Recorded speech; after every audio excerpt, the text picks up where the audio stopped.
Hai, Assalamualaikum warahmatullahi wabarakatuh. Jumpa lagi dengan Bu Fuah dalam materi pembelajaran Pendidikan Agama Islam dan Budi Pekerti kelas 8. Kali ini Ibu akan menyampaikan materi mengenai ilmu tajwid bagian hukum bacaan mad. Simak baik-baik ya, dan jangan lupa siapkan alat tulis kalian untuk mencatat materi kali ini. Ada yang tahu apa itu mad? Secara bahasa, mad artinya panjang.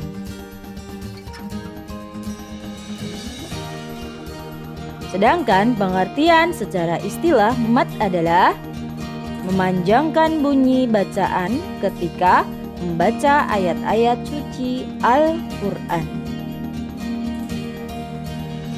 Huruf mad ada 3, yaitu alif, ya, dan wawu, atau disingkat ayu, untuk memudahkan ingatan kalian ya. Hukum bacaan mad dibagi menjadi 2, yaitu mad tobi'i atau mad asli dan mad far'i atau mad turunan. Disimak pembahasannya ya. Mad tobi'i adalah bacaan panjang yang terjadi karena adanya salah satu huruf mad dan tanpa sebab yang lain. Ciri-ciri mad tobi'i: 1. Jika ada huruf berharokat fathah diikuti alif tanpa harokat. Contohnya, idza, ada huruf dal berharokat fathah diikuti alif tanpa harokat. Yang kedua, jika ada huruf yang berharokat dhammah diikuti dengan wawu sukun. Contohnya, abiduna, ada huruf dal berharokat dhammah diikuti wawu sukun. Yang ketiga, jika ada huruf yang berharokat kasroh diikuti dengan ya sukun. Contohnya, fitini, ada huruf dal berharokat kasroh diikuti ya sukun. Ada fa berkasroh diikuti ya sukun. Dan yang keempat, jika ada huruf yang berharokat fathah berdiri, kasroh berdiri atau dhammah terbalik. Contohnya, abiduna, ada ain berharokat fathah berdiri. Itu juga bacaan mad tobi'i ya. Cara membaca mad tobi'i dibaca sepanjang 1 alif atau 2 harokat. 2 harokat maksudnya adalah 2 ketukan atau 2 tekukan jari kalian ya. Kita lanjut pada mad far'i atau mad turunan. Dikatakan sebagai mad turunan karena mad far'i adalah mad cabang, mad yang memiliki beberapa macam cabang bacaan mad. Ada 14 diantaranya, namun kali ini Ibu akan menyampaikan 4 cabang dari mad far'i. Macam-macam mad far'i ada mad wajib mutasil, mad jaiz mungfasil, mad arid lis sukun, dan mad iwad. Disimak pembahasannya ya. Mad wajib mutasil adalah bacaan yang terjadi apabila terdapat mad tobi'i diikuti dengan huruf hamzah dalam satu lafadz. Cara membacanya dibaca sepanjang 3 alif atau 6 harokat atau sepanjang 6 tekukan jari. Contohnya, idza jaa nasrullahi wal fath.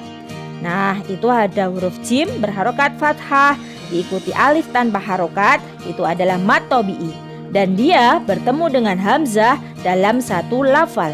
Biasanya mad far'i itu ditandai dengan fathah panjang dan bengkok di atas mad tobi'i.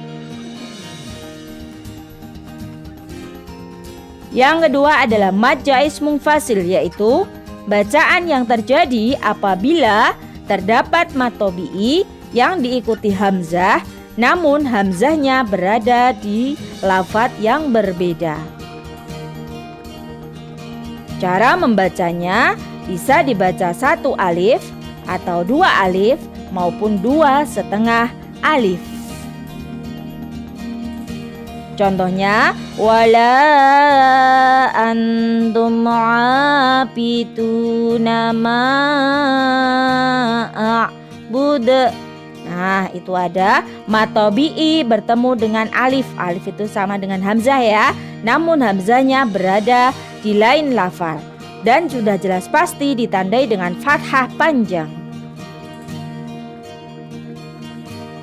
Yang ketiga adalah mat arid lisukun, yaitu bacaan yang terjadi apabila terdapat mat tabi'i yang diikuti dengan tanda wakaf atau tanda berhenti.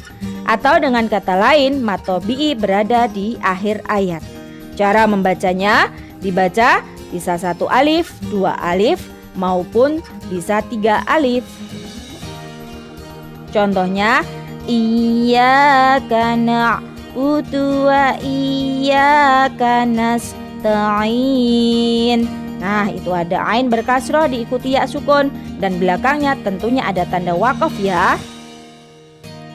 Yang keempat adalah mat iwad, yaitu bacaan yang terjadi apabila terdapat mat tabi'i yang berharokat fathah tanwin dan bertemu dengan tanda wakaf atau berhenti, serta berada pada akhir lafadz.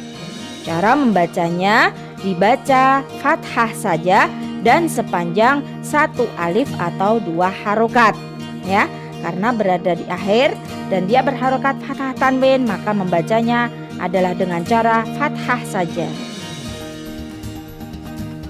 Contohnya yang sering keluar di dalam Al-Quran yaitu dobehan. Nah, karena ini mat iwad bertemu dengan tanda wakaf, maka diganti membacanya berubah fathah saja, dobeha. Nah, ini kalau di dalam ayat ada inna ma'al usri yusra. Nah, roknya adalah mat tabi'i bertanda baca fathah tanwin. Karena bertemu tanda wakaf, maka dia hanya dibaca fathah saja, bukan yusron. Namun yang benar adalah yusro. Nah, sudah bisa dipahami ya untuk ilmu tajwid kali ini. Semoga bermanfaat untuk kita semua. Dan jangan lupa ketika membaca Al-Quran, perbaiki bacaan kalian dengan menerapkan ilmu tajwid dengan benar. Sekian dan terima kasih. Wassalamualaikum warahmatullahi wabarakatuh.